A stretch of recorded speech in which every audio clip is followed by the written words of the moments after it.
Is there a good chance that Dharmendra Pradhan will be removed from the education portfolio anytime soon? After all, there have been speculations about a union cabinet reshuffle in the near future. We won't know until it actually happens, but hold up. How do these cabinet reshuffles take place? This one's worth paying attention to. Step 1, the performance audit.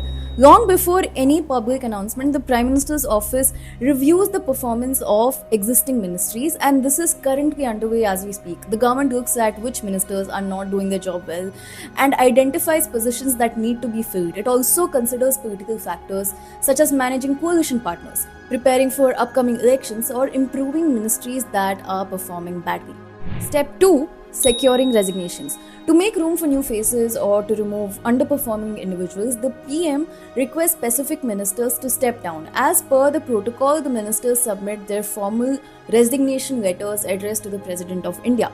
If a minister ever refuses to resign, the PM can formally advise the President to dismiss them under Article 75. Clause 2. This happened once in 1979 when Minister Brij Lal Verma's refusal led to a conflict in ex-PM Morarji Desai's coalition government that eventually collapsed later. Step 3, formal communication to Rashtrapati Bhavan.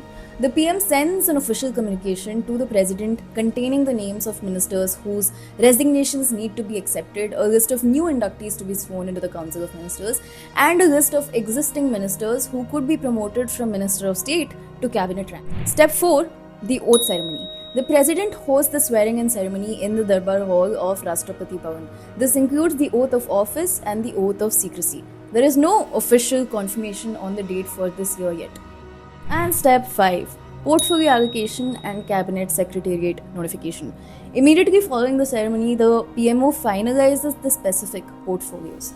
The President formally allocates these portfolios based on the PM's directive, and the cabinet secretariat then issues an official notification gazette updating the list of the Council of Ministers. That is the process as we know it. Drop down your thoughts and anticipations for the next cabinet reshuffle in the comments down below.